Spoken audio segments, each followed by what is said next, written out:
आप लोग सच में एमसीक्यूज़ वाला चाहते हैं, आपका पैटर्न एमसीक्यूज़ वाला होता है तो ज़्यादा से ज़्यादा बच्चों तक शेयर कर दीजिए। अगर टाइप के होते हैं सब्जेक्टिव और एमसीक्यूज़ में, लेकिन जो क्वेश्चन पूछे जाते हैं वही बुक के अंदर से ही पूछे जाते हैं ना, वही टॉपिक से पूछे जाते हैं ना, तो वो सब्जेक्टिव में भी वही क्वेश्चन को पूछ सकता है, वही क्वेश्चन को एमसीक्यूज़ में भी पूछ सकता है।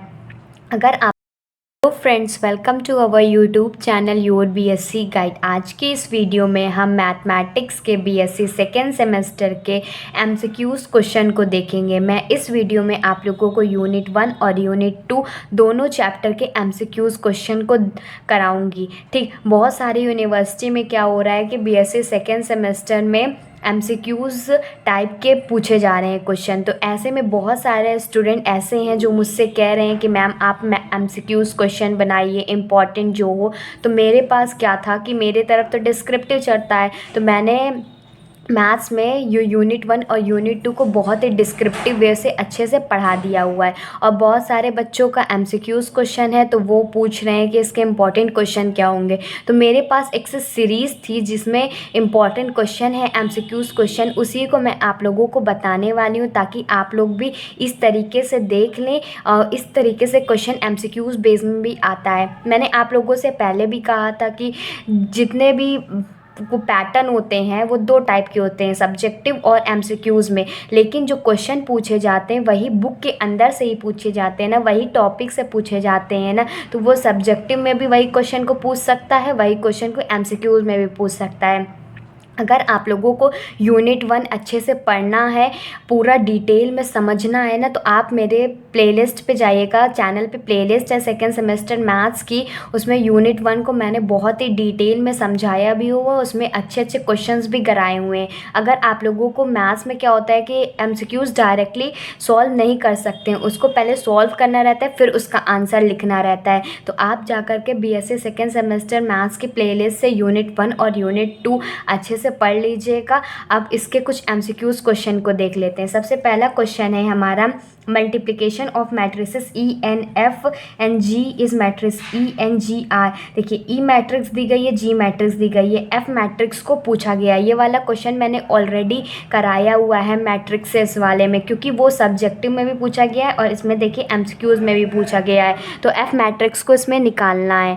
ठीक, तो आप लोग वहाँ से जा कर के इसका सॉल्यूशन भी अच्छे से देख सकते हैं। इसमें आंसर भी दिया गया, आंसर नंबर सी, ये सी करेक्ट होगा। ठीक, सॉल्व लोग आप लोग ही करिएगा, खुद से करिएगा, तभी आप लोगों को समझ में आएगा। बाकी सारा मैं आप लोगों को इसको अच्छे से पढ़ा भी चुकी हूँ और इसके मोस्ट इम्पॉर्टेंट क्वेश्चन जो डिस्क्रिप्टिव पैटर्न में होने थे उसको भी करा चुकी हूँ। तो आप लोग वो वाली वीडियोस ज़रूर देख लीजिएगा, बहुत ही ज़्यादा हेल्पफुल होने वाले हैं, जिसका डिस्क्रिप्टिव पैटर्न है, जिसका एमसीक्यूज़ है, दोनों के लिए। ठीक, तो क्वेश्चन नंबर 1 देख लिया कि मल्टीप्लिकेशन करना है ई और एफ़ का, जो जी आ रहा है और ई और जी दी गई है, एफ़ निकालना है। ठीक, अब नेक्स्ट क्वेश्चन देखते हैं। नेक्स्ट क्वेश्चन है, the rank of a 3x3 matrix C is equal to A B found by multiplying a non-zero column matrix A of 3:1 and a non-zero row matrix of size A into 3। चारों option दिए गए हैं, इसमें answer भी दिया गया, B वाला correct है। ठीक, अब क्वेश्चन नंबर जो 3 है ये मैच द फॉलोइंग वाला है। जनरली ज़्यादातर नहीं देता है लेकिन कभी कभी दे देता है, तो आप इसको भी देख लीजिए कि सिंगुलर मैट्रिक्स क्या होगा और नॉन सिंगुलर मैट्रिक्स के बारे में है, रियल मैट्रिक्स, ऑर्थोगोनल मैट्रिक्स है। आपको इसको सब मैच करके फिर ऑप्शन को टिक लगाना है। फिर क्वेश्चन नंबर 4 देख लीजिए। क्वेश्चन नंबर 4 में रियल मैट्रिक्स दी गई है 3:1 की, बी मैट्रिक्स है, सी मैट्रिक्स है, डी ई एफ दिया गया है। ये सारी मैट्रिक्स गिवन है। Matrices B and E are symmetric, ये सिमेट्रिक है, तो इसमें से बताना है कौन सा ट्रू है कौन सा फॉल्स है। ठीक, इसका आंसर भी देख लीजिए।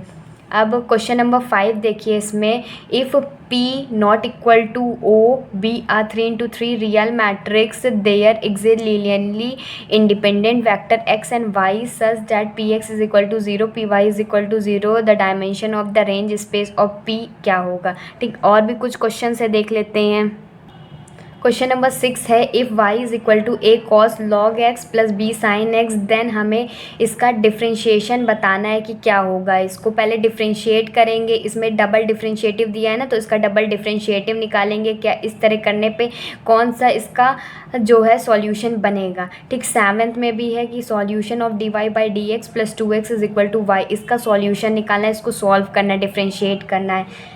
और क्वेश्चन नंबर 8 है, solution of differential equation dy by D X is equal to sine X plus Y plus cos X plus Y, ये दिया गया है। ये मेरे पास सीरीज़ रखी हुई थी, मॉडल पेपर ही कह सकते हो आप लोग। उसी के जो MCQs क्वेश्चन थे यूनिट 1 के, जो मैट्रिसेस चैप्टर है उसके कुछ ये इम्पॉर्टेंट MCQs है जो मैं आप लोगों को दिखा दे रही हूँ। आप लोग इसको भी प्रैक्टिस कर लीजिएगा। बाकी मैंने आप लोगों को मैट्रिसेस चैप्टर बहुत ही डिटेल में पढ़ाया हुआ है, उसको भी देख लीजिएगा, तब आप लोगों को क्वेश्चन करना आसानी से आ जाएगा। क्योंकि मैथ्स में डायरेक्टली आप लोग MCQs नहीं लगा सकते हो, पहले क्वेश्चन को समझना होता है, उसको सॉल्व करना होता है, फिर उसके बाद MCQs कर सकते हैं।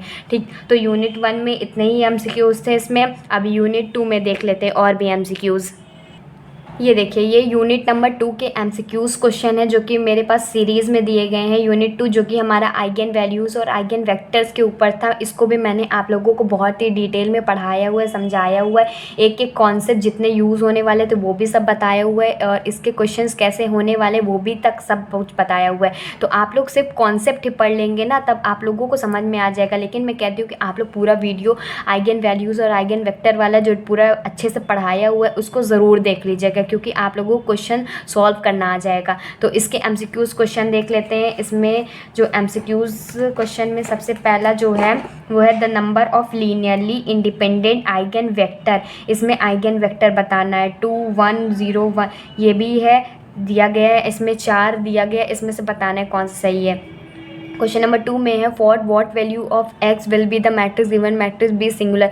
मैंने आप लोगों को उसमें वीडियो में singular matrix, non singular matrix पूरा अच्छे से डिटेल में बताया भी हो, समझाया भी हो। इसमें x की वैल्यू निकाल के रखना है, आंसर भी दिया गया है, तो आप लोग निकालिएगा, सॉल्व करिएगा और इसके आंसर मैच कर लीजिएगा। अब आगे देखते हैं इसमें। क्वेश्चन नंबर 3 है the eigen values of the following matrix.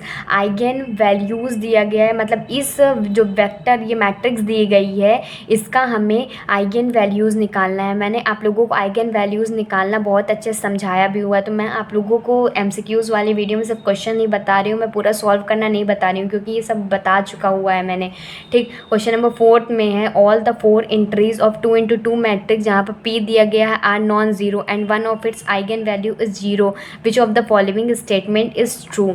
Then question number 5 है आइगन वैल्यूज़ निकालना है। आइगन वैल्यूज़ और आइगन वेक्टर काफ़ी ज़्यादा इंपॉर्टेंट है, तो इसको अच्छे से समझ लीजिएगा। इससे MCQs भी बनते हैं, डिस्क्रिप्टिव भी बनते हैं। ठीक, इसमें भी आइगन वैल्यूज़ निकालना है, मैट्रिक्स दी गई है। और find the product of the eigen values, इसमें भी product of the eigen values, मतलब जो हमारे पर आइगन वैल्यूज़ मिलेंगी उसका मल्टीप्लिकेशन कर देंगे तो वो प्रोडक्ट बन जाएगा।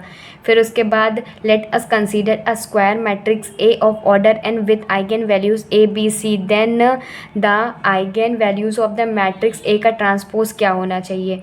फिर 8 है let matrix A be idempotent matrix, then eigen values क्या होगी। ये सब मैंने आप लोगों को कराया भी हुआ है। अगर हम कंसीडर करें 3 × 3 की मैट्रिक्स जो कि A है, जो कि आइगन वैल्यूज़ λ1 λ2 है, तो इसका A इन्वर्स क्या होगा। ठीक, ये भी मैंने आप लोगों को वही साले में कराया हुआ है क्वेश्चन में। क्वेश्चन नंबर 9 हो गया। 10 देख लेते हैं। इसमें भी कह रहा है the eigen values of 3 × 3 matrix का λ1 λ2 λ3 है, the eigen vectors of A cube क्या आना है। मतलब इसकी जगह A क्यूब में क्या होता है, मैं सिंपली इसको बता देती हूँ। जो इसमें ये होता है कि जब 3 × 3 की आइगन वैल्यूज़ दिया रहता है, तो इसमें अगर A का क्यूब बनता है तो जहाँ पर लैम्डा A है वहाँ पर लैम्डा पुट कर देते हैं। मतलब λ1 का क्यूब हो जाएगा, λ2 का क्यूब हो जाएगा, λ3 का क्यूब हो जाएगा। ये आंसर नंबर C हो जाएगा। ठीक, तो ये यूनिट 1 और यूनिट 2 के मोस्ट इम्पॉर्टेंट क्वेश्चंस हो गए हैं जो MCQs बेस पे आना था। अगर और भी लोग MCQs चाहते हैं तो आप उन लोगों तक ज़्यादा शेयर कर दीजिए जिनका MCQs पैटर्न है, तो ज़्यादा से ज़्यादा बच्चों तक शेयर करेंगे तभी मैं आप लोगों, क्योंकि मेरे जो जितने भी ऑडियंस है वो सब डिस्क्रिप्टिव वाले हैं। अगर आप लोग सच में MCQs वाला चाहते हैं, आपका पैटर्न MCQs वाला होता है, तो ज़्यादा से ज़्यादा बच्चों तक शेयर कर दीजिए। अगर बहुत ज़्यादा डिमांड हुई तो मैं सारे यूनिट के सारे चैप्टर के MCQs क्वेश्चन बना दूँगी। तब तक के लिए मिलते हैं अपनी अगली वीडियो में। अगर सच में वीडियो अच्छा लगता है लाइक कर दीजिएगा और ज़्यादा से ज़्यादा बच्चों तक शेयर कर दीजिएगा जिनका पैटर्न MCQs वाला है। Goodbye and stay safe.